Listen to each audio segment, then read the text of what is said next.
Welcome everyone, my name is Manuel Martinez and this is another episode of Career Downloads. For each episode, I basically hit the refresh button, bring on a different guest to learn more about their background and their experiences to help you uncover any actionable advice that you can use as you're managing your own career. For today's episode, I have with me Ray Freeman. He and I have met at a couple different networking events. We talked a little bit about his career. He's got some very interesting stories and even inspiring, just understanding, the different things that people go through. This one's going to be really fun for me and hopefully, like I mentioned, inspirational for everybody else. Ray is very open and he's going to tell us about some of the struggles and, everybody always likes to kind of talk about the successes, but he's very interested in talking about, some of the challenges that happened along the way, so that you can go ahead and hopefully relate to them or, like I mentioned, get a little bit of inspiration. So with that, I'll go ahead and introduce Ray. Thanks for having me. I appreciate you coming on. It's been interesting and fun talking to you, getting to know a little bit more about not only what you're doing now, but just what it took to get there. Yes. And if you don't mind, just so that people get in a sense of who Ray is now, tell me kind of what your current role is and some of the responsibilities of what it is that you do, for this role. Sure. So my name is D. Ray Freeman. The D is for Donald, but I just go by my middle name, Ray Freeman. Originally from Texas, but I've been here in Las Vegas for about 5 years. And I'm a co-owner of RTS Premier Solutions.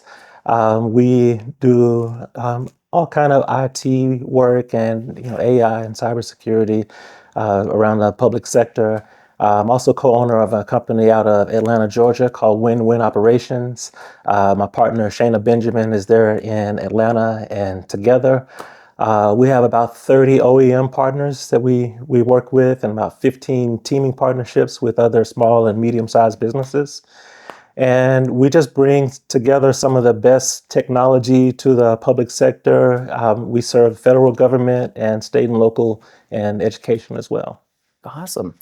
I'm excited as part of the conversation to learn a little bit more of kind of what brought you to want to serve the public sector, right? Yes. When I first met my business partner, she actually reached out to me on LinkedIn. I was serving as a career advisor and business advisor, and she found me on LinkedIn and was like, "Hey, I've won these government contracts, and I'm not sure I know exactly what to do, but I've won them and I've started to service them." And I'm like, "Well, I've started this company and I have a 20-year background in technology, and I'm actually going to some of these networking and meetups." And I'm not sure exactly what I'm going to do, but I'm making a lot of connections in the public sector.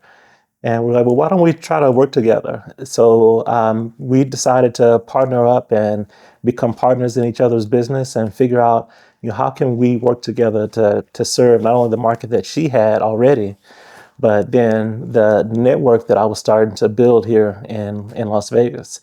And so we ended up closing more contracts and building more together. And it's just been a great partnership. And, so she really got me into a public sector environment that was already established. I just helped to grow it. Got it. Okay. So now, as we kind of lead to what you're doing now, tell me a little bit about where you grew up and then eventually kind of what got your career started, because I know that you didn't necessarily, there's some technology in there, but, we talked about kind of that fork in the road where you kind of had a couple decisions. So, just tell us a little bit about that. So I grew up in Fort Worth, Texas, just outside of Dallas there. And, as a little kid, I used to always say, I'm going to go to night school and I'm going to learn technology and I'm going to do some kind of job working during the day. I was probably 6 years old when I was saying that. But, as I grew up, of course, I got into music more and started playing piano and trumpet. But eventually I started making just music, just beats for people. R&B, hip hop music that was just going out, and people were getting my songs and starting to use them in their own productions. And so I was like, forget about this tech stuff. I'm going to be a music producer, man. That's where I'm going. And I thought that's where I was going to be. And actually, when I was in college, I was on a music scholarship in Weatherford College in West Texas. I was playing trumpet in a really good jazz band there. And some guys I had made a track for, they got signed to a record label in Houston. Their manager came and he gave me a wad of cash and said, hey, we want to buy this song from you. And I was like, where's the pen? No lawyer, no nothing. I signed over and, gave him that. And I immediately thought, I'm rich, I've got some money. I dropped all of my classes, left school, went and got an apartment in Arlington and blew through that cash in about a month. So really smart for a 19-year-old. But I started working during the day. I was working on the back of one of those recycling trucks where you buy aluminum cans and stuff, like those stinky trucks, buying basically garbage from other people. I was doing that, and I had a little bit of cash left, and I enrolled in a computer class at night. So it's kind of like what my 6-year-old self said I would be doing. But it was just like A+ stuff, just learning to work on hardware and things like that. But from there, I just kind of had a knack for computers and technology, and I couldn't really afford to just buy a computer. I could buy a motherboard and a case and a power supply, and I got some books and just figured out how to build my own computer to put something together. Installed an OS on it. I didn't even think that could be something that I would ever really want to do, but I don't know. I got kind of good at it, I guess. And one day I was helping my girlfriend, who is my wife now. We've actually been together since back then. I was helping her buy a car, her first car. I'm at the dealership, and they couldn't complete the sale because they were having some issues with Windows 95. And I knew how to work Windows 95 because I had been messing around with it on my own stuff at home. So I fixed it and got into the registry and whatever, I got it working. So the guy's like, give me your beeper number. This is how old this is. It's like, give me your beeper number. I'll reach out to you if we have any challenges or tech stuff. This is before any Geek Squad or any of that kind of stuff existed. Right. So gave him my number. Right away, I went home and I made some handwritten flyers and started handing them out at car dealerships. And like, I fixed computers, $20. He put my number on there. And he called me a few times. He actually owned a couple of car dealerships around Arlington, Texas. And I got a few more calls. And when it's time to go back to college, I'd be back there, but then I'd come home and I had clients. I was out fixing computers during the day.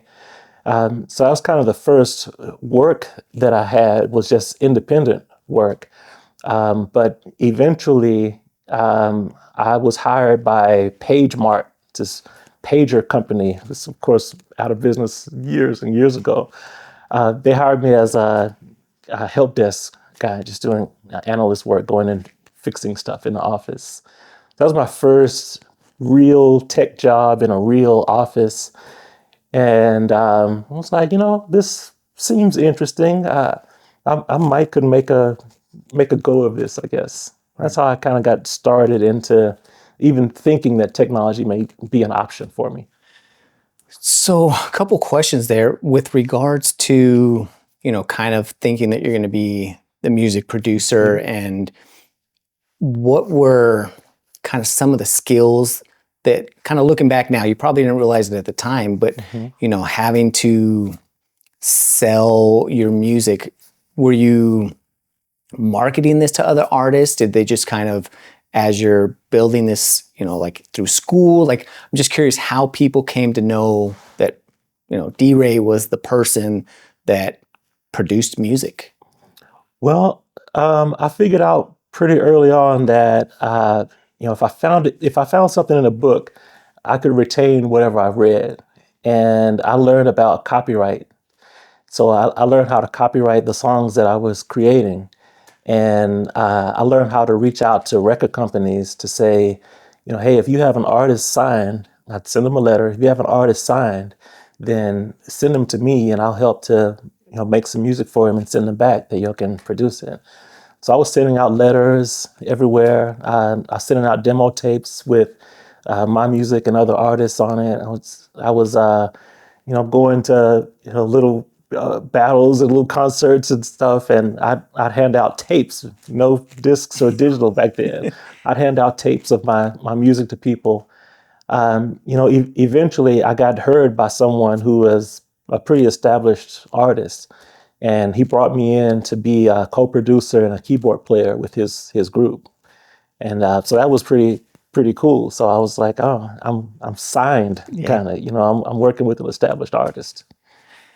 And that process, I mean, were you always comfortable talking to people and putting yourself out there? Because I've talked about it a couple of times, like transferable skills. Like at the time, you don't realize, like, again, going out and, like, if we think about it now, it's like personal branding, letting people know what it is that you do. Back in the day, the only way to do that was, again, you had to kind of put boots on the ground and, hand out tapes and be able to go through and send letters. So is that something that just kind of, you had a natural, I don't want to say natural, but maybe you kind of developed the skill of being able to talk to people and not being afraid of rejection? Because it's no different than like applying for a job, right? Because you're basically, it's the same thing. It's like, hey, I'm applying. Now, you're going to get a lot of no's. Most people might say, this isn't for me, but you stuck with it. So I'm curious what led to you continuing to go on. That's a great question. And actually, I was terrible at it in the beginning, absolutely terrible. And when I think back on some of the situations that I was in, of course, as everybody says, Monday morning quarterback, I wish I knew then what I know today, because I didn't know how to brand myself. I didn't know how to market myself. I'd be in the room with major artists from major labels, and I was just one of the guys hanging out in the studio doing what people do in the studio, which is not always the greatest thing. So I really didn't know what to do or how to make myself stand out back then. So I missed a lot of opportunities that I really probably could have made that career take off better. But no, I wasn't great at it. I was just, I would do my little part, I'd make my music, and I kind of just kept my head down and stayed down. Worst advice I could give somebody is just keep your head down and stay quiet, stay in the background. It's right. Worst thing you can do. So then, obviously at that point in time, you're not as vocal or as memorable. So the reason I ask is I have a guest that I interviewed just before you. She talked about, like, she was a drummer, Rebecca, and that skill of having to go through and market yourself, right? It's different. It's not like, hey, I can post stuff on social media, but it's going out and developing the skill of how do you talk to people and not being afraid of speaking up, because we're similar in age, where, like, my dad, that was what was instilled in me, is keep your head down and just do the work. Mm-hmm. Mm-hmm. That's might be good advice in certain industries. Like, so he was in construction. So, okay, well, maybe that makes sense, right? Like, you're not going to be like, hey, I'm the best bricklayer in the city of Las Vegas. So it makes sense. But in most other industries, you do have to learn to, again, not boast and talk about how I'm the greatest, but make people aware of what you do. So how did you learn from that experience moving forward? Was it not till later on when you were in tech? Is it just those first couple interactions with labels, with these record labels, and then you start to develop it? Like, did it take you 6 months, 6 years? I'm just curious on the time frame. It really took years before I developed the confidence.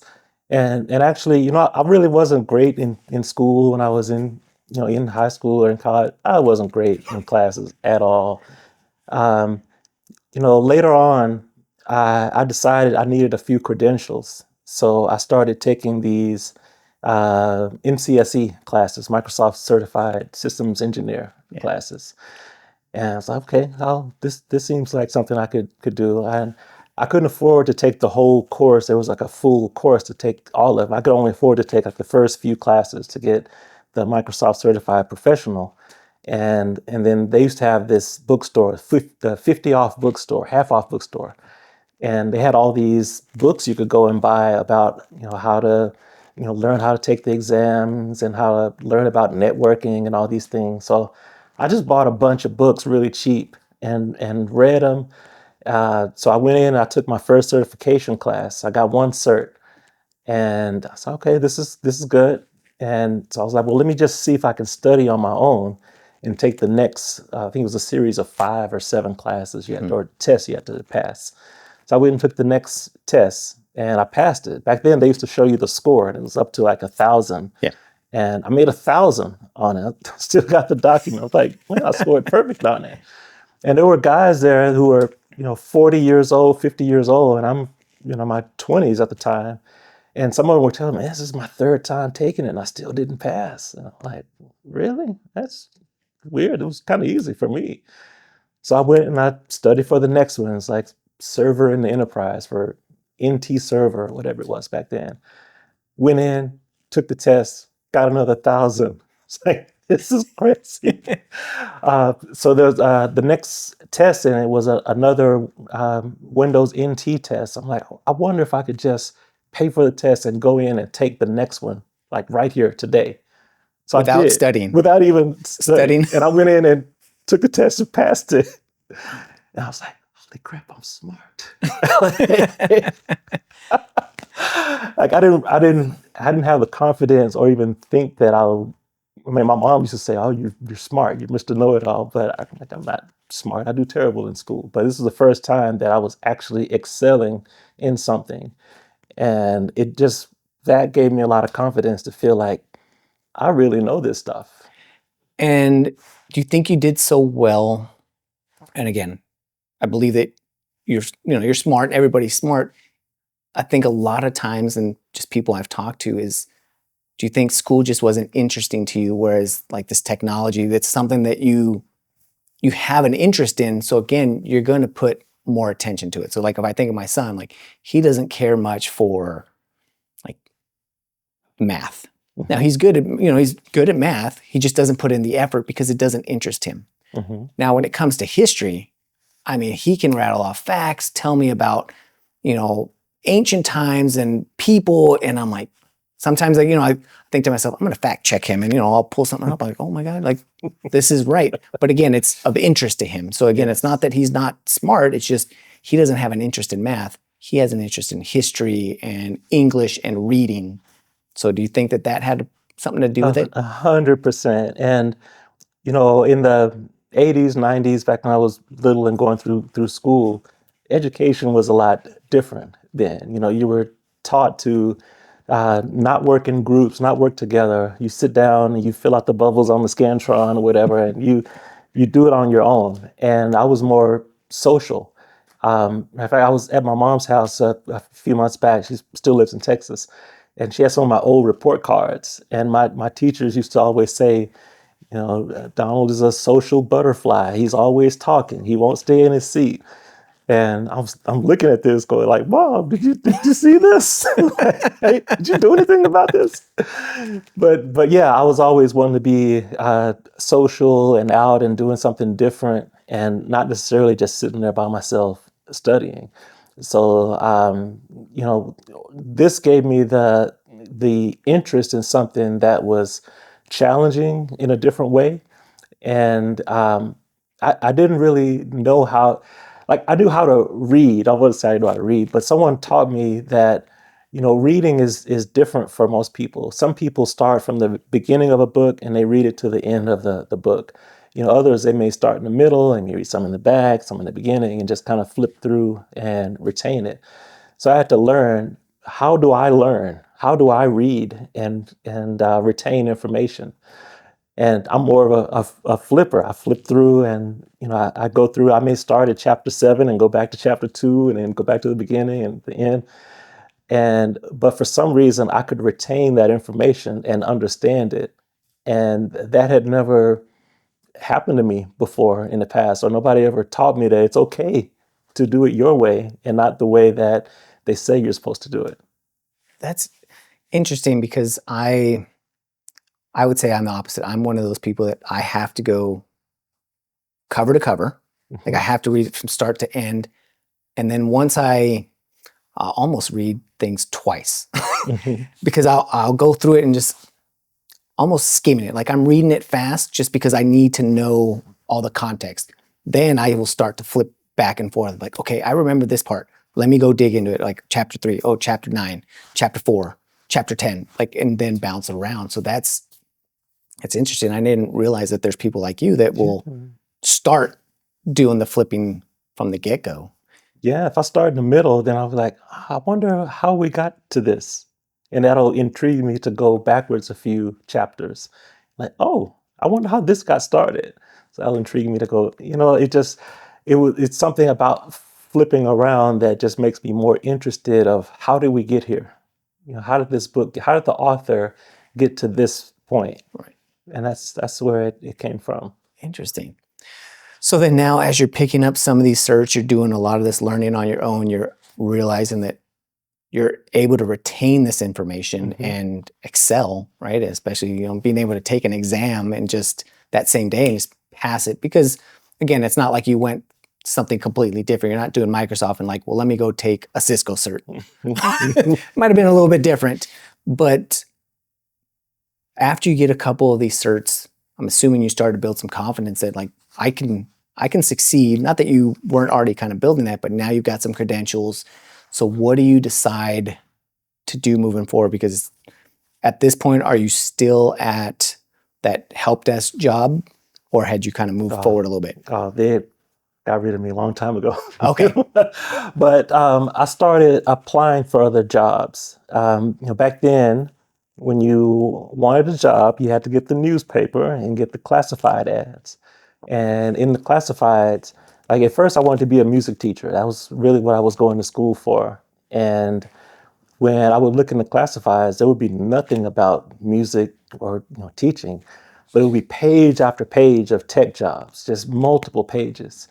And I could almost have my pick because a lot of the people who were around my age and just, computers and the internet was all kind of new then. Everybody didn't have a computer at home and surely didn't have the internet at home.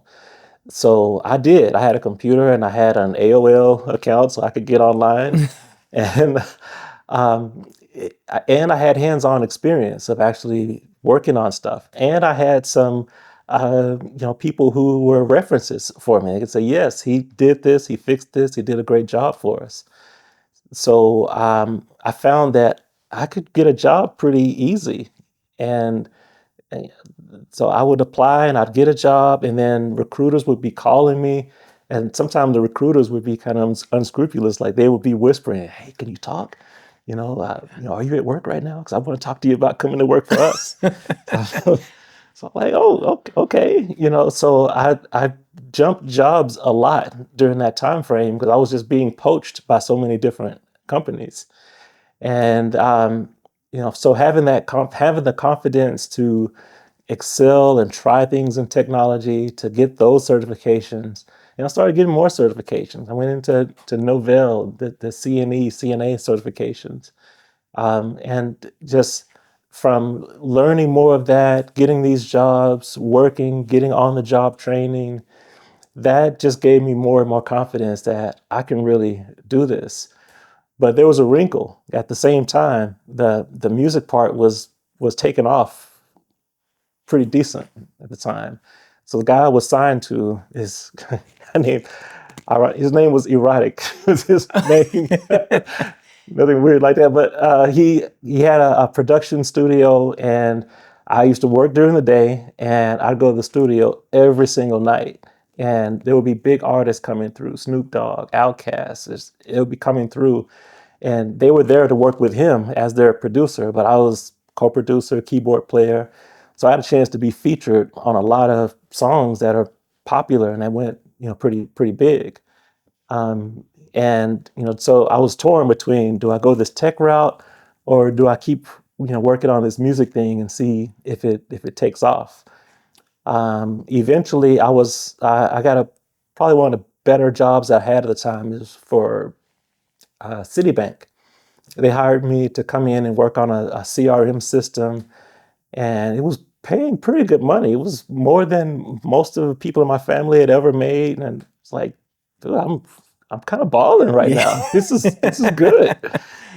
So I had a great job. I'm doing this tech stuff. I was not in school for technology or music anymore because I had work and I had this music thing going. So that was the route, and it was just a crossroads of which one is gonna take off. I have a question there regarding kind of some of the decision making. So you mentioned earlier on, like where you had kind of gotten that big check, as a young artist, a young producer, and kind of blew through it fast. And at this point, again, I'm not that familiar with the music industry, but in tech, working for Citibank, like you said, you're making good money, but it's a regular paycheck. On the music side, I'm sure that it's not as steady, right? So like if you get featured on a song and you co-produce and it does well, financially you do well, but when it doesn't, it's not steady. It probably ebbs and flows a lot more, right? Like there's probably really good months and then not so good months. Did that factor in a little bit into kind of the decision of where I want to go, or did you also think like, man, I'm hanging around artists, I have the ability to maybe continue here and be a Timberland, be a somebody that can go through and produce, for these big artists? I didn't have the business savvy then. So, as I mentioned, I wasn't really speaking up for myself and making sure that I'm mentioned in the credits and that I had the publishing deals. I was just glad to be in the environment and just glad to be there. And so I didn't really, I made some money. I got a chance to travel and go to some different places and meet some different people, but it wasn't paying off the way I wanted to. The music thing was fun. I was having a great time, but the tech was actually paying. It was paying the bills, and I was doing pretty good on the tech side. And from the technology side, I was actually since I had these certifications and I was able to pass these tests pretty relatively easily. I started a tech school, South Fort Worth. A friend of mine, we rented this fellowship hall on the side of this old church on the south side of Fort Worth, Texas. And I opened a computer school, called it Dominion Training, since it was at a church.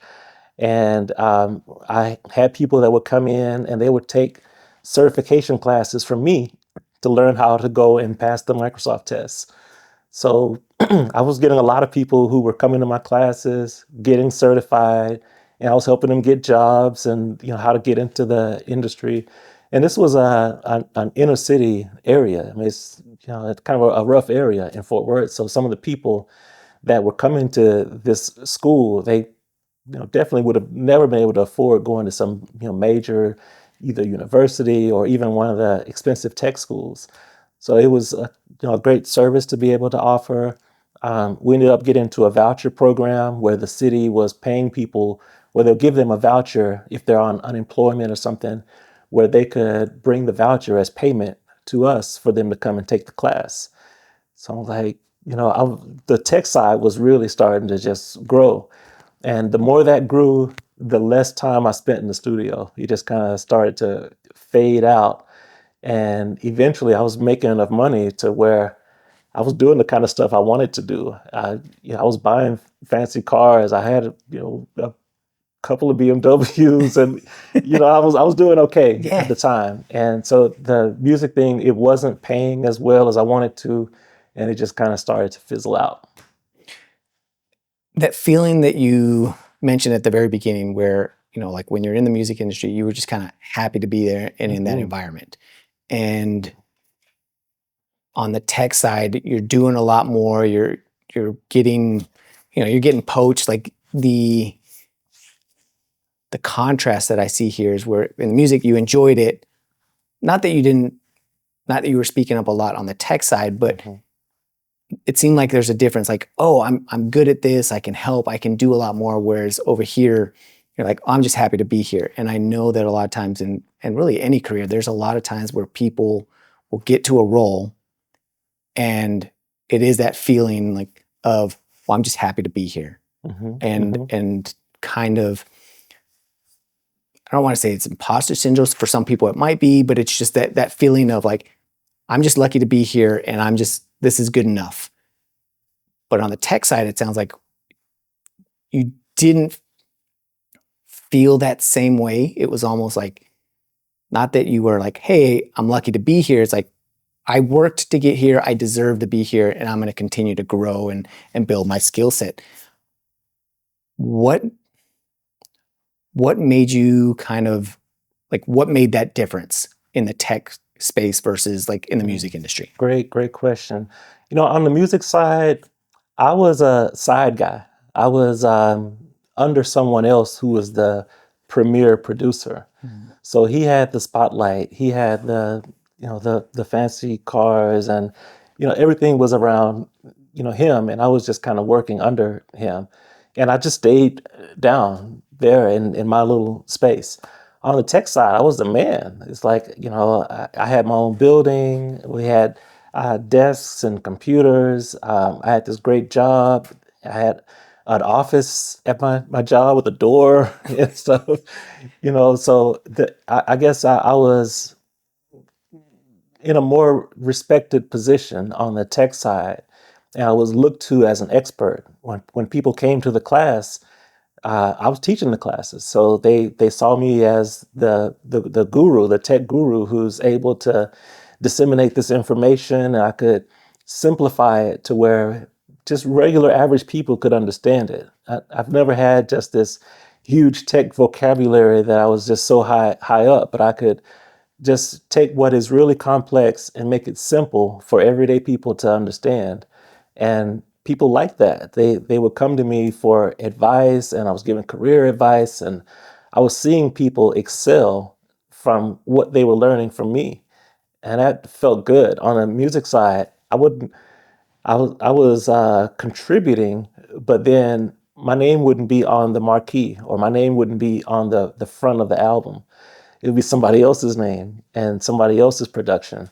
And somewhere in the credits, it may say keys by Ray Freeman, Right. but it would be in a small print way at the bottom of the CD, or, CDs by then. Where somebody has to search for it, and as opposed to Oh, it's just yeah. front and center. Oh yeah, you'd need a magnifying glass to see my name in the credits, but it's in there. But on the tech side, it was me, and it's my I had partners that I worked with, but I've just always been a serial entrepreneur of starting little businesses and entities, and this one was really, really taking off. And we kind of touched on it a little bit at the beginning, but you seem to be okay with kind of the rejection and having that entrepreneurial mindset. What is it that kind of kept you pushing forward? Did you experience a little bit of success at the beginning and just enough? And again, it doesn't have to be, oh, I'm getting 9 out of 10. Sometimes just 1 out of 10 or 1 out of 50 might be enough to say, okay, I can keep doing this.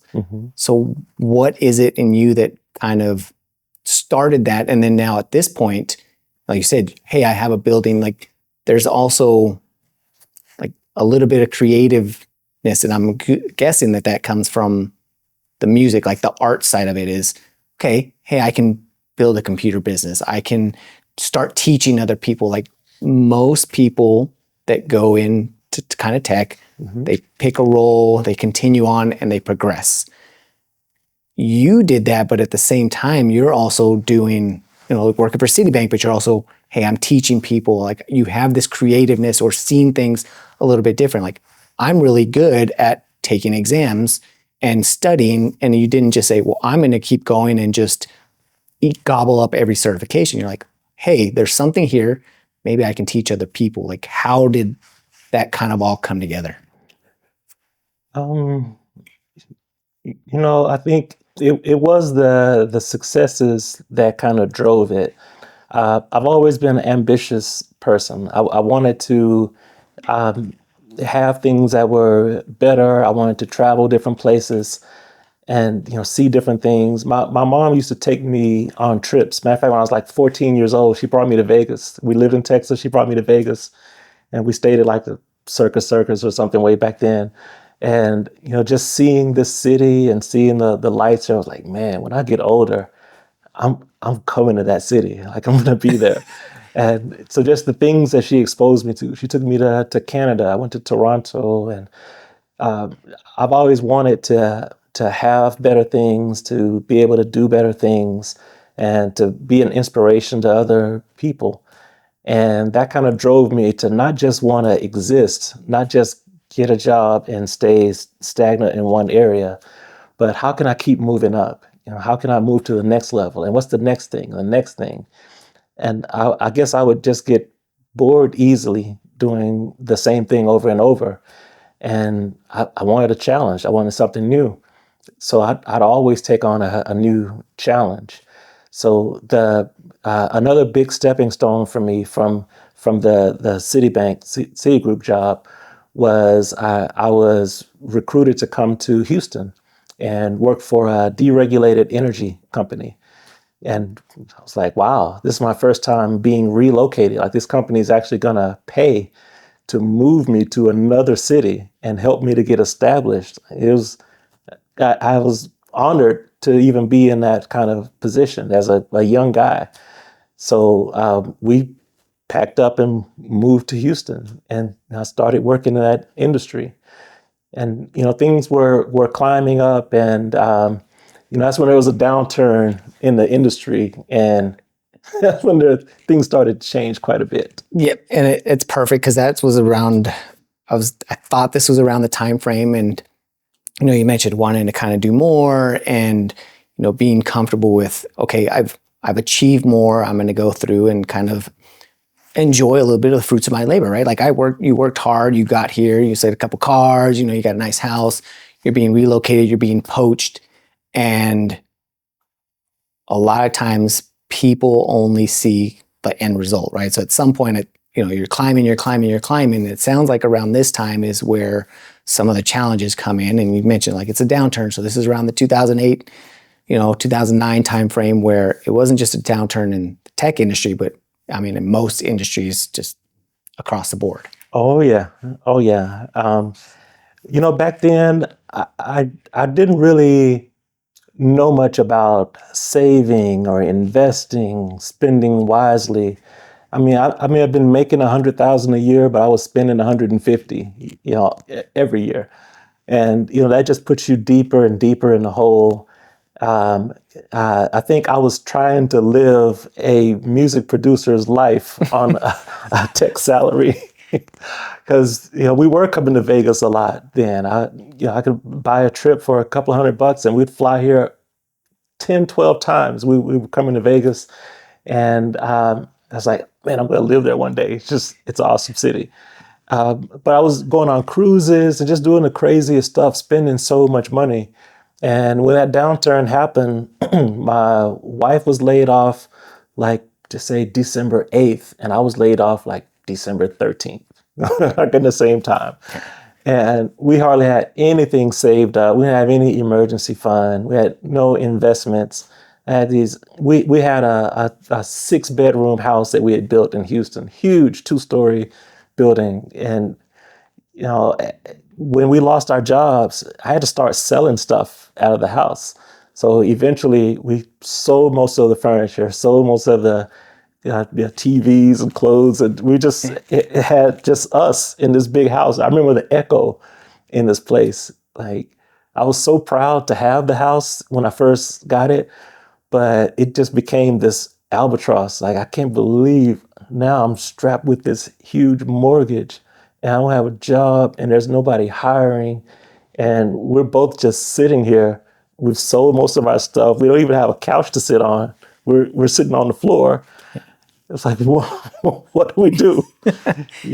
And you make a good point. There's a lot of times something that's not talked about much, right? Is not having, it's one thing you get a job, you start making more money, and usually the more common thing is you make more, you spend more. Like, oh, I can, I got a $20,000 raise. That means I can spend an extra $20,000, or I made, another 40. And, you kind of continue to go up and not having like that financial education or the literacy and understanding, or even just a mentor, just somebody, because it sounds like the good and the bad is, you're entrepreneur, you're figuring this out on your own, but sounds like you didn't at the same time have mentors or people that kind of go through and explain to you and say, hey, are you maxing out your 401k? Are you putting away a little bit of savings? Like, not having that.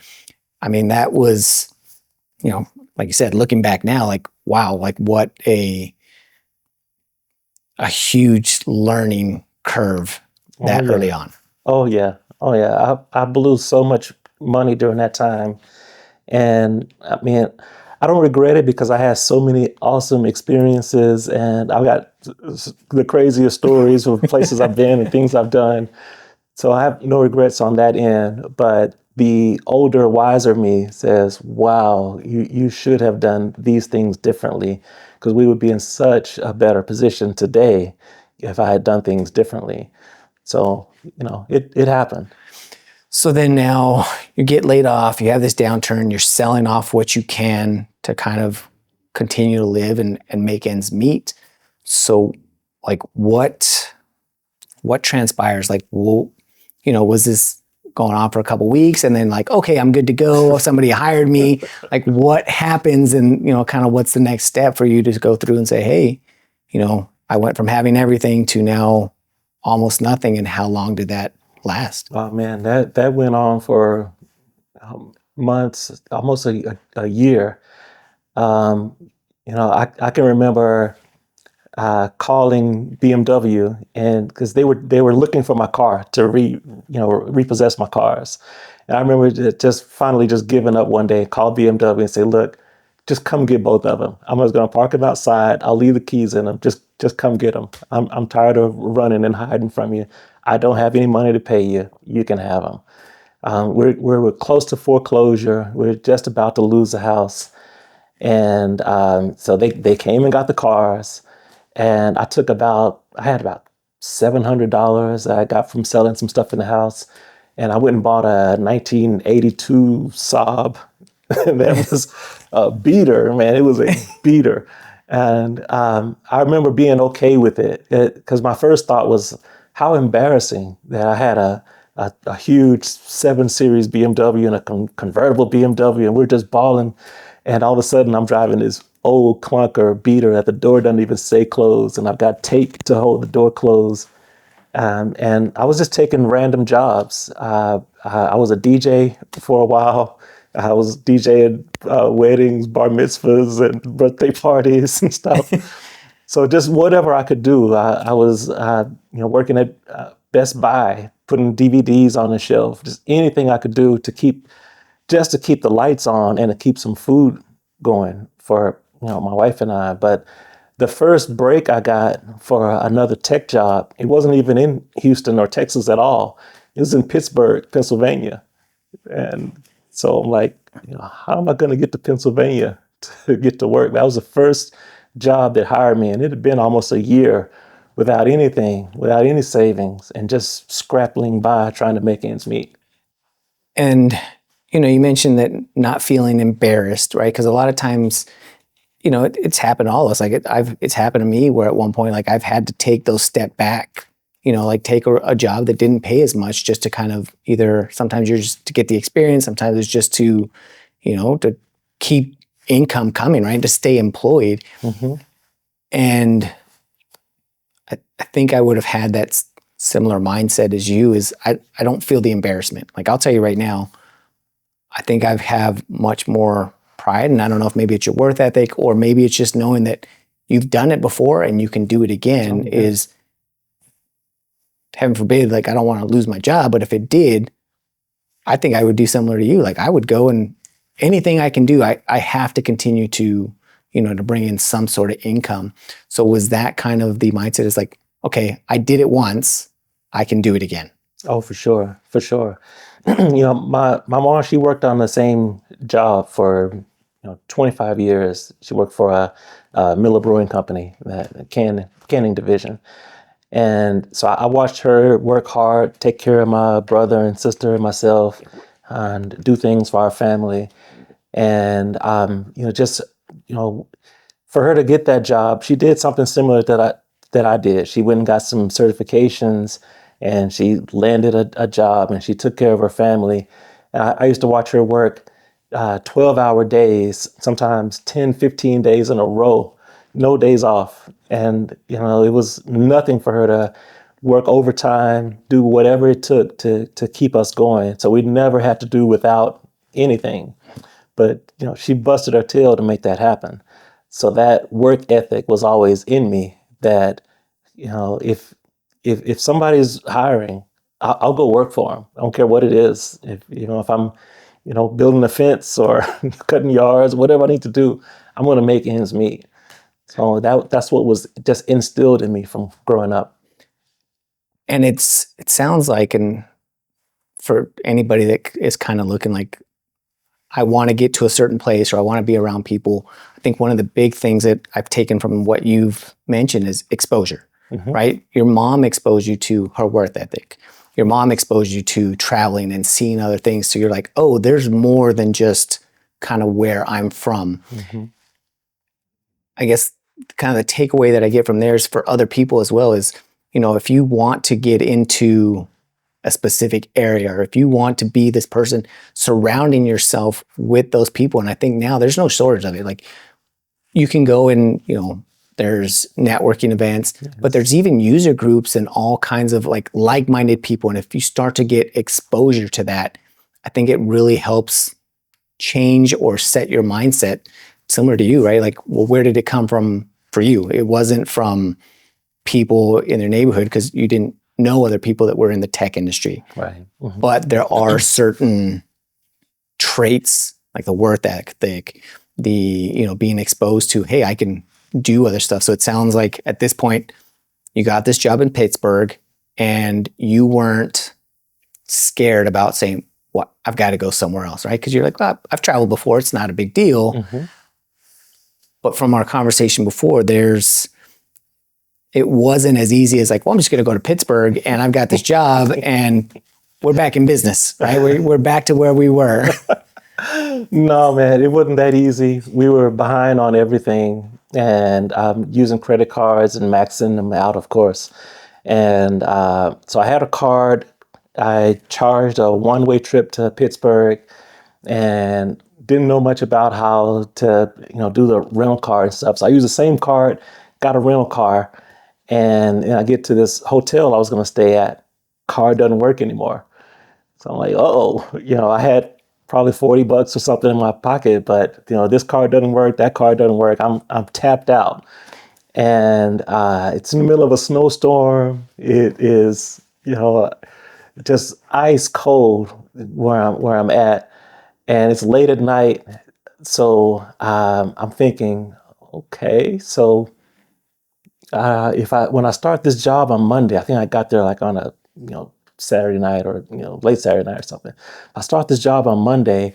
I'm calculating, thinking, okay, I'll get my first check by Friday, and if I could just survive until Friday, I'll be good. So I'm like, so my wife's back home at the huge, almost empty house in Houston, and she's got what she needs there, and so I'm figuring, I'll find somewhere to park and I'll sleep in the car. And I remember that first night I went to like a Jack in the Box or something and had some food and got a drink, and it had ice in it. And I put it in a cup holder and I just bundled up and I parked somewhere. I'm sleeping in the car, and the next morning the drink was just solid ice, and that was like a low point for me. I'm like, I can't believe I'm sitting here sleeping in this car, and it's so cold that my drink has turned into a solid block of ice. And so I was like, well, I made it through that night. So let me, get up and figure out how to get somewhere and get cleaned up. And if I can make it and just get to work Monday, I know I'll be somewhere warm and I can be at the office all day, and then I can just figure out how to bed down at night in this car. And if I make it to Friday, I'll get a decent check. It was an okay job, and I'll get somewhere to stay. So that's what I did. Like, I'll stay in the car for a week, and it did warm up at least to be above freezing, and it was okay. I mean, that gave me, I don't know, it's a learning experience, but it didn't take me out. I'm like, I did not die from this. Yeah. I didn't have to call anybody and say, no, I'm down on my luck. Can you send me? I'll deal with it. And I just figured it out, man. I started figuring out how do you survive when you don't have a place to really live.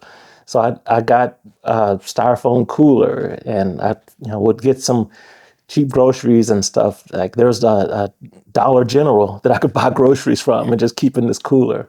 I go to the Goodwill store, and I found a little George Foreman grill and a rice cooker for like a couple of bucks each. And I'd find somewhere to plug up, and I'd cook some food.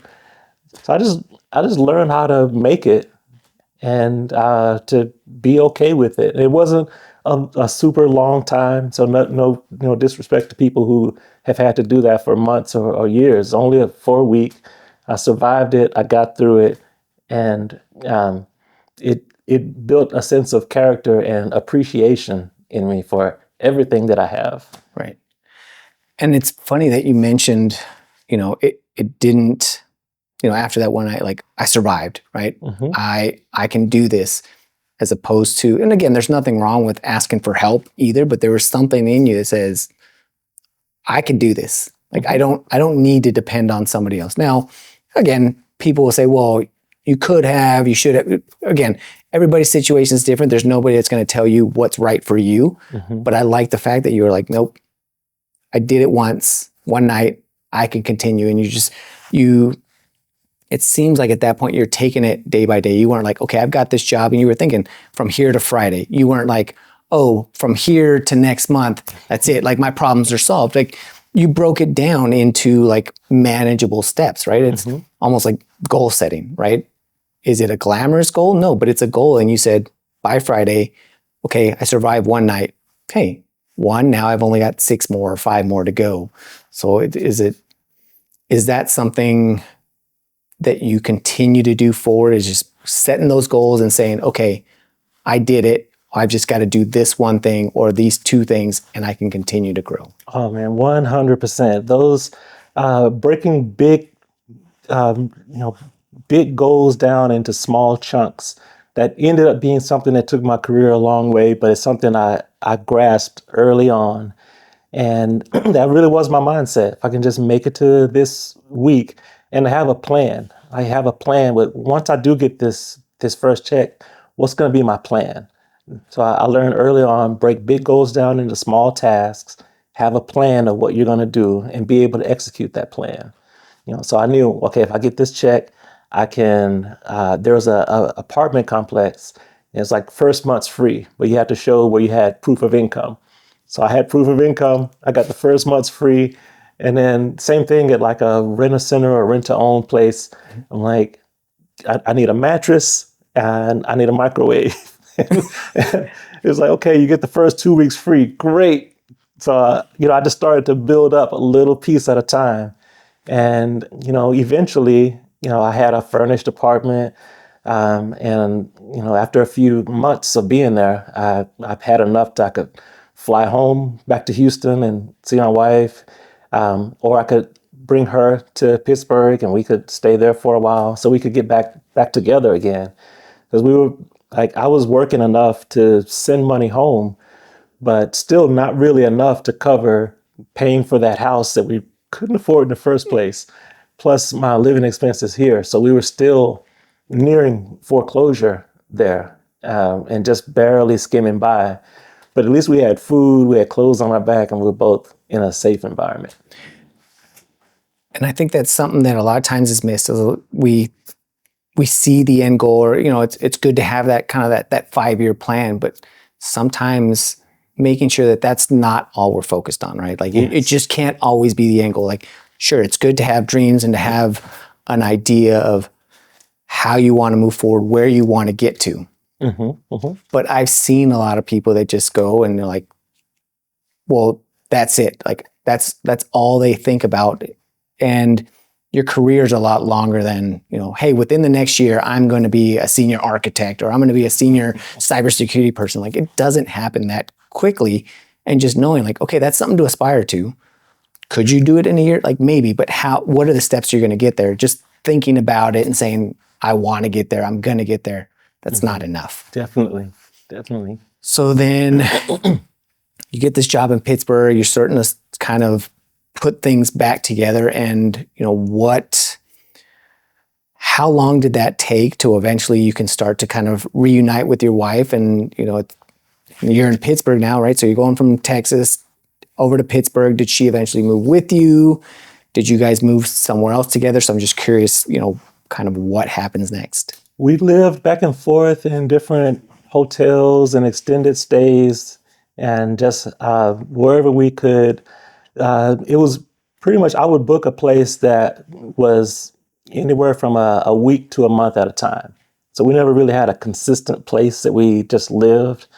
And, that went on for almost a year that we were in Pittsburgh. But we made the best of it. When we were there together, we ended up going to Pirates games and, Three Rivers Stadium. We used to be Three Rivers Stadium. And, not a big Steelers fan, but, was able to go to some Steelers games and just to see the city and learn the people and everything. So we just embedded in that city and that culture there for a while. But eventually I wanted to get back to Texas. And this was a contract job that I was on. So it's coming up on the year when the contract is about to be over. It's a IT contract. I was doing some CRM database transfer, some weird thing I was working on. Eventually we had brought one of our cars there, drove from Texas to Pittsburgh, barely made it, but we had a car there. And so just before the contract ended, we took about a 2.5 week road trip, and we left Pittsburgh. We went up to Canada and just zigzagged across the U.S., coming all the way down. We eventually got to Florida, came all the way back across to Houston. So for about 2 weeks, we just drove around and saw the whole East Coast. Wow. So that was fun. As you're kind of doing that and knowing that your contract's ending, I'm assuming during that time period, you're also kind of putting in applications and you're like, hey, I know at some point I'm going to go there, so let me kind of make the best of it. And I do that, pretty often. Like when I'm going from one role to another, like I bake in a little bit of extra time and saying, hey, I'm going to take time and go do something for myself, because I know that once I get into this next role, it's, it's full bore, and that's that whole drinking from the fire hose, and everybody's kind of all this information as you acclimate to this new job. Yeah, man. After all of that was over, we finally got back to Houston.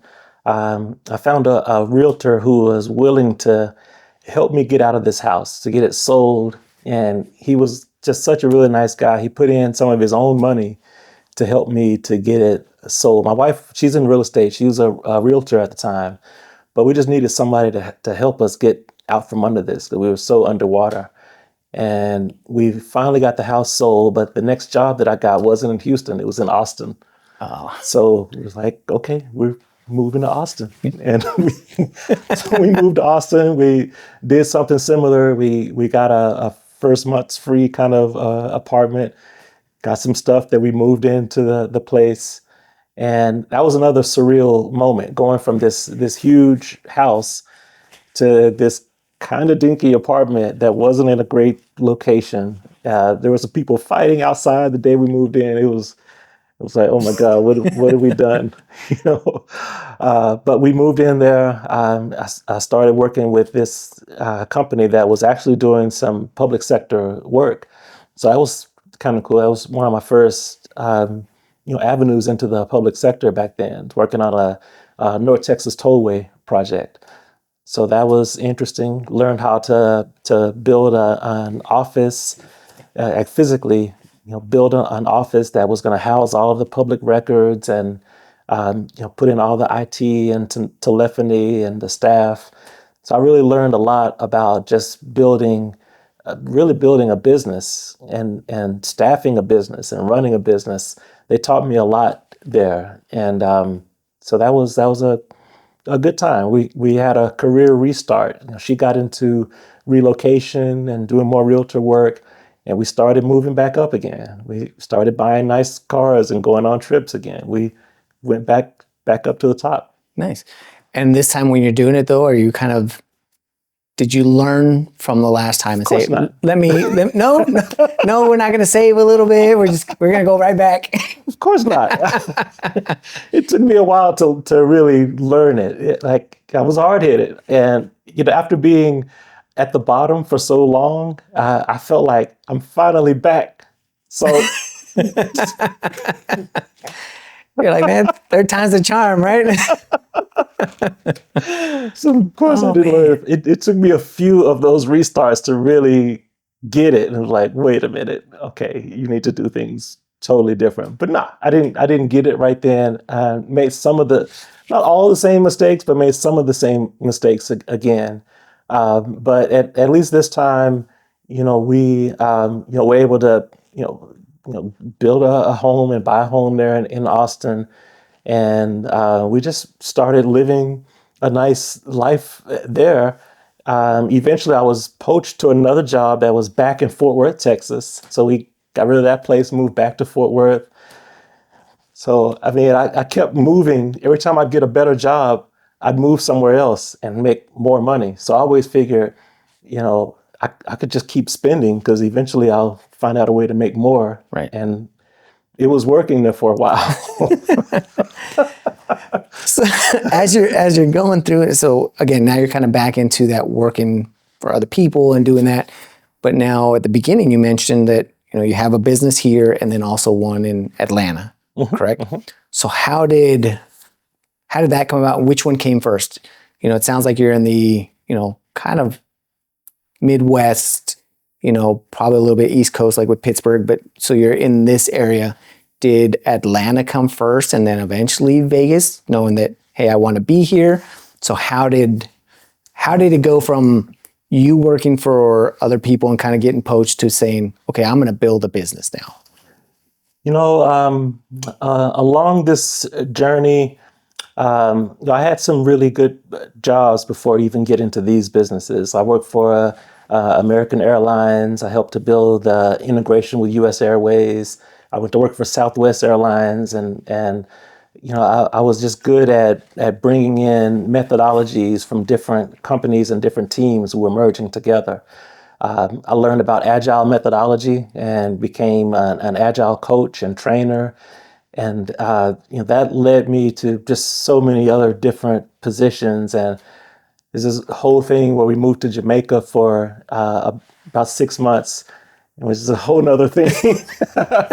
But it was all in wanting to. I really wanted to work for myself. I wanted to have my own business, my own entity. I had a good friend of mine named Anthony, and Anthony, he was kind of my coach and also my business partner. We started this company called Agile Consultant Guide. And we had landed a contract with AT&T. At the time, AT&T was like a Fortune 5 or Fortune 10 company, or huge. And we're working with this big entity, and there were some things that they were doing that were going to fail. Like, this is not going to work out right. And he just gave me some encouragement of some things that I should go out and just say and do and be bold. So I remember I had one of those elevator conversations with the CTO of AT&T, and I told him, you know what, your whole agile release train that the team has put together, everybody's going to be blocked. First sprint, it's going to be blocked, promise you. And he was so pissed. He was shaking his fist and he was like, what are you talking about? My teams are great. And the company I was contracting through, they got mad at me. They fired me. I went home. 2 weeks later, he found me on LinkedIn and reached out to me and said, get in here. Everybody's blocked. Show me what happened and why we're blocked. So I went back in, and we ended up getting that contract back, and that was growing. They went to a freeze, moved to Jamaica. We had a contract with a bank on the island. We sold everything, moved to Jamaica. We did a bunch of transformation work there on the island. I moved to Beaverton, Oregon, to a contract with Nike. Did an agile transformation with them for 3 months. And eventually I got a management consulting position with a company called Adaptivate. And that was back in Los Angeles. So I moved to LA, and we were in Marina Del Rey, right on the water, right by the boats and everything. Like in my living room window was facing the ocean. Like, I mean, it's beautiful, beautiful place. So this company, I was doing the management consulting work. I'm working for big oil and gas companies. I'm just traveling all over the place. But they were starting a separate brand called Tribe. They wanted me to grow this business and just to build it and run the whole P&L. And I did, and it started growing. I hired staff, and we had contractors working in different places. And that taught me a different way of running a really sizable business. It wasn't just me. I had people working in different countries that are reporting to me. And like, this is amazing. I got people in Poland and people in Jamaica, and just people across the U.S., and they're all reporting to me, and I run the P&L, and I report to the CEO. And it just gave me a different kind of confidence of not just running something, that getting myself a job as an independent, but now I'm starting to learn, how do I get other people jobs? How do I help others to work, and that I can show value, but bring in other people to actually deliver the value. And that was another life-changing thing for me. I'm like, I don't have to do all the work. I don't have to be the one who is always at the computer or at the whiteboard. I can bring in other people who are way smarter than me, and scale this thing, and I can do it globally. So that gave me a whole different mindset, whole different confidence in how to run a business. There was a lot in that thing. Yeah, no, there's a lot, but I think the the area that I want to hone in on is, your friend Anthony told you kind of be bold, right? Mm-hmm. And you went to the CTO and you had that moment of like, hey, it wasn't just be bold, but is it pattern recognition? You mentioned like, hey, in a week your team is going to be blocked. Was it through experience? Was it things that you were seeing that kind of, and I've talked about this before, a lot of times like we make mistakes, right? And you've made plenty of them, but at some point you also start to see through experience. I think a lot of times it's pattern recognition. Is you saw something that says they're going to be blocked, and here's why. And like, maybe you saw the blocker, because sometimes it's just a different perspective. Like, they're so entrenched and here's what they see and this is what they know. Somebody from the outside sees something different, but then also now you were bold. And again, it's a different industry than kind of back in the music where you're just like, hey, I'm going to sit back. But now have this confidence, you have this knowledge, and you're like, hey, you're going to have a problem, and kind of here's why. Mm-hmm. Did he even know why? Or was it just like, hey, you're going to be blocked and come talk to me? There was an infrastructure team who, of course, managed the infrastructure. And the release trains that I was working on, we were building software that was going to sit on this infrastructure. But the way that they had built the organizational model, the infrastructure team wasn't included in all of the big room planning and the growth. So I, against their advice, went over and talked to the infrastructure folks. And they were like, I have no idea what you're talking about. Like, we're going to put what on our what? We're not ready for that. We don't know. So I was like, yeah, you can build all this stuff, but it's got nowhere to sit. So that's how I knew it's going to be blocked. And nobody else wanted to hear that. And I had to have that confidence to just go and tell him, dude, this is all going to break. like it's going to break bad. And I was working under a contracting company, and so they have the contract. They're the ones who put all this together. So they didn't like that I went to everybody's boss and told him that the stuff that we've all built, this multi-million-dollar machine, all going to fail. So, my badge didn't work anymore that day. And had you let the people that you worked for, like, did you let them know first? Yes. And it's just nobody wanted to know, like, nah, nobody wanted to hear that. And like, that's irrelevant. It's going to be in a test environment. It'll be fine. I'm like, no, man, this is not going to work. It won't sit and test. It has to sit on this environment. They're not ready for it. It's not going to work.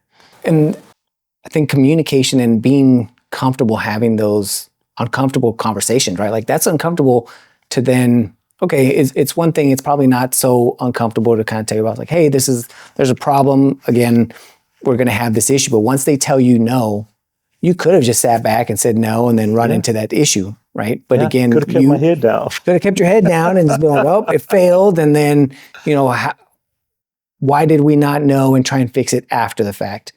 But you went through and having that confidence. And I think a lot of times, I think that's good for people to hear, to say, okay, go through the regular chain, right? Like you're supposed to. Like it doesn't sound like you skirted around it and like, ooh, I want to be the guy. It's nobody's listening. Find the person that will, or the person that can make that decision. And I talk about it a little bit on LinkedIn. Is the things that I'm posting is learning how to ask better questions. And once you get that information, like you said, well, wait a minute, pattern recognition, like the infrastructure team's not here. Hey, are you aware? And being okay, knowing that I'm making the right decision. I'm telling the right person, I get it, you don't want me to, and I'm going to go around, and you paid the consequence, right? Like my badge doesn't work, but in the long term, it was better for you. It was so much better for me. And it gave me the confidence to speak up no matter who or what level I'm talking to. And so, because of that experience, if I'm talking to a CTO or CEO or whoever and something's bad, I'm going to tell them. And I think they appreciate that about me, that I'm not going to, hold back or even try to protect myself. I put my whole job on the line in order to say that this is a problem. Nobody's paying attention to it. This is a big problem. And I take that with me today, and I'll still do that. I'll still stand up and in the biggest board meetings with the person at the top of the chain. And if I have to tell them, look, your stuff is garbage, man, it's going to break. And they'll be pissed off. They won't like it. But that changed my life, to be able to have that confidence to stand up to any role, any level, and say what needs to be said. And have the information to back it up, right? It's not like you were just saying like, hey, this isn't going to work, and for no reason. I but made it's PowerPoints. I drew it on whiteboards. I tried to have meetings on it. Nobody wanted to hear it. Like, okay, I'll find the person that will. So when he called me back into his office, so I showed up. This a couple of weeks later, I showed back up at AT&T, and they're looking like, here's Ray. He was just fired. Why is he here? But I'm like, nope. I'm going up to the top floor. I have a personal invite. And his secretary came down, his admin, she came down, she badged me in, took me way up to his office, and he was like, okay, show me what you were talking about. And I brought my PowerPoints, and I drew it on the board, and I showed him, here's your infrastructure team sitting over here. Here's the whole release train. And like the reason they didn't do it, it violates Dunbar's law. It's over 145 people in a group. So they just excluded them because the numbers were too big. And like, that's the wrong thing to do. And he saw it right away, and he was like, you're in. And so we ended up getting bypassed through all procurement, everything that a company would normally have to go through to get a contract with a company that big. With his endorsement, we bypassed all of that, and boom, we're in. And the reason that you were able to articulate all that, probably not just the technical problems, right? Because the CTO, like, he understands the technology, but it's also, why is this a problem for the business?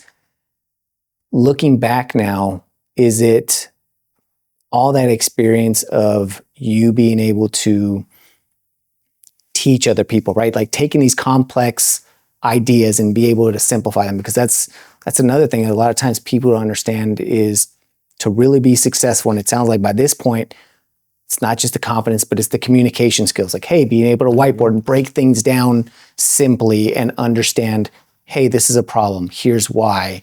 And, PowerPoints, sometimes it's spoken. So it sounds like you did all three. You had to speak it.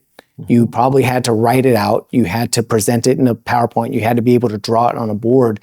Like all these different experiences now kind of come together. And would you say that that's probably one of the biggest skills that's helped you throughout, your careers, being able to communicate? Definitely. And where I learned that from is just more certifications. So a couple of the certifications I got back in the day were one for DISC, the DISC, personality testing. Another one is a similar psychometric testing, but it's called Emergenetics. And it's like the psychology of workplace dynamics. So it's how to recognize how people think and behave in the workplace, and then how to modify your posture, your speed of speaking, your tone of voice, whether or not you articulate with your hands or if you keep them to the side. Like all of those things taught me how to communicate with different people in different ways. So I knew how to reach him and to not come across as offensive, or just being brash. But having that skill to be able to communicate, and then those skills I learned from way back in the day of being able to take these complex technical things and just simplify the language and how it's presented. All of that meld together, and just that's what I use to be able to demonstrate that. That's amazing. I never thought about using kind of those discs and understand, like I've taken that disc assessment and it helped me understand how I work, right? One of the companies I work for, as part of, the hiring process, they did one so that they knew how to work with me, and it gave me an understanding, and kind of when they broke it down, it made sense to me. Because all of a sudden, yes, money wasn't, it's important, right? Like you want to be able to, pay your bills, have a little bit extra, you have a little bit of fun money.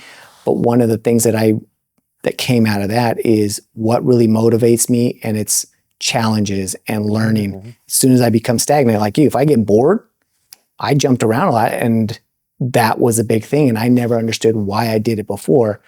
I had that test or that assessment, and I was like, oh my gosh, that's it. It nailed it to a T. But now understanding how to use that to communicate with other people, that's impressive. That taught me a lot. One of the best analogies that I learned from it is how people react when, just say you book a conference room and you have your team with you, and you get to that conference room, but there's already a team in there working. So there's some mindsets that would say, oh, room's full, let's just go get another one. There's another mindset that'll just say, oh, I'm going to barge in. Hey, get your stuff, get out here. It's our room. We booked it. There's another that would just kind of hover around the outside. We're just going to stand here. Maybe they'll see us, and maybe they'll think we'll leave. So whichever one you are, when you're a leader, your team is going to perceive you one way or another. They may respect you for going in there and taking charge and getting the room, or they may respect you for letting someone else have it and going and getting another one.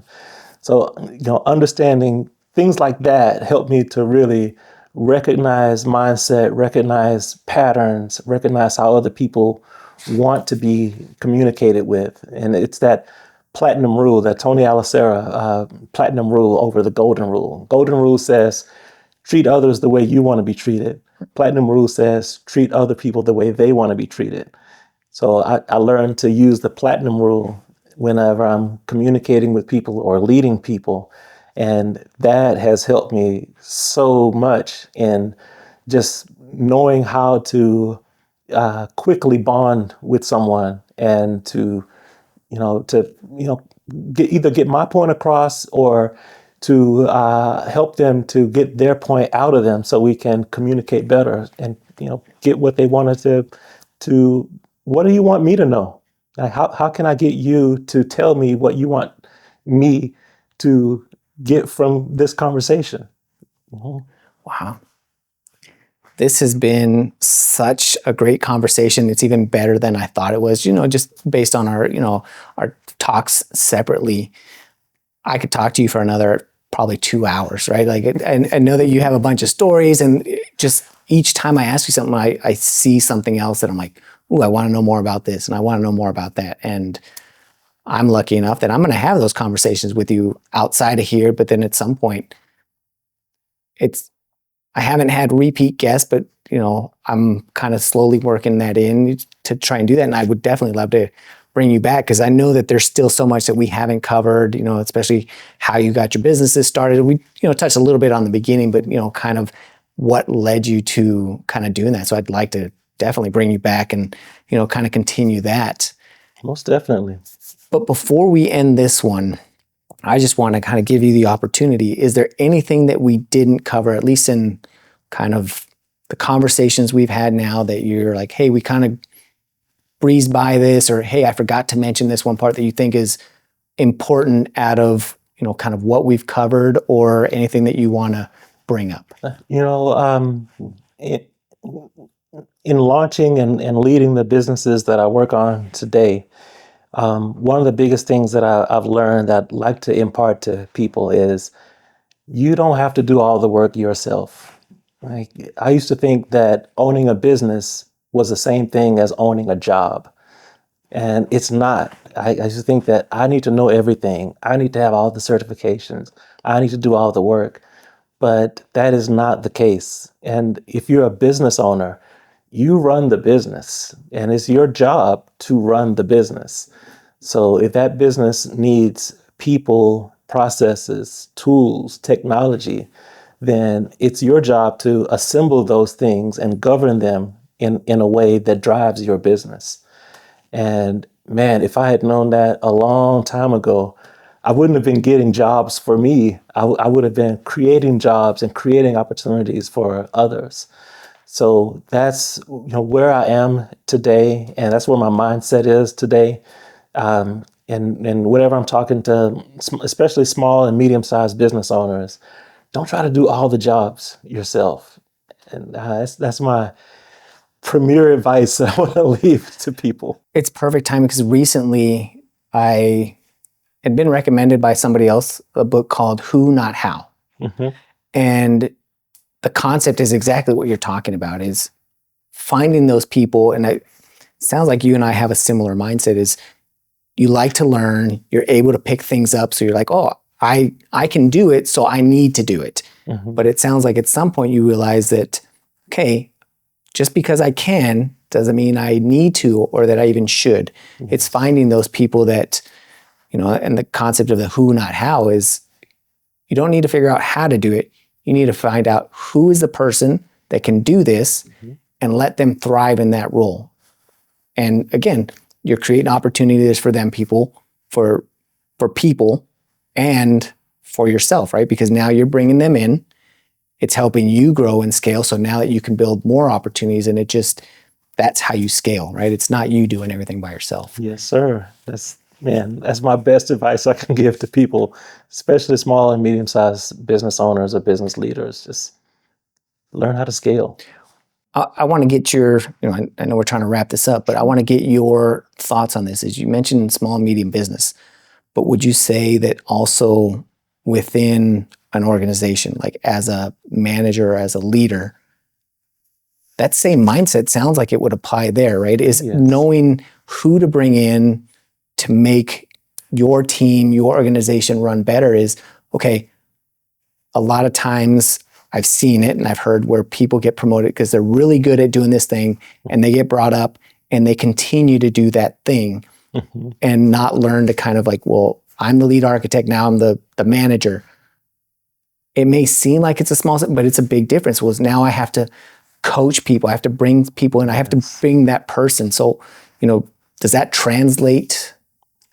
it's a whole different job. And there's so many organizations that promote people based on tenure. And now someone is, like you say, the manager or the lead of people when they used to just be someone that's leading their own job in the domain. So there's a lack of leadership skills that exist in a lot of companies because of that. So that does translate. It's slightly different in an organization because there's a trust but verify. It's like, yes, you bring in people, but then there's a verification because you're still ultimately the one who's responsible for that work product that's being delivered. So if you're the leader, you can't say, "Oh, well, Joe didn't do it right." No, man, it's on you. You know. So when I've been in those leadership type of positions in other companies, I don't really know how to test code, but I need to at least look over your shoulder and say, well, can you run that test case and let me see it? And we see it pass. I can't just say, oh yeah, he ran the test. It's good. Let's go to production. Like, no, I need to actually be there and verify that I saw it. I saw it work. And or if you tell me that it won't compile, well, show me what you're doing. I don't know how to read code. I don't know JavaScript. I don't know Java. I don't know any of it. But at least let me be there and let me see it. And because if you're the leader, you are ultimately responsible for everybody in that department or that reports to you. So that's my advice to leaders is you're still responsible, and you can't pawn it off that somebody else did it. You have to actually be there, even if you don't quite understand the work that they do.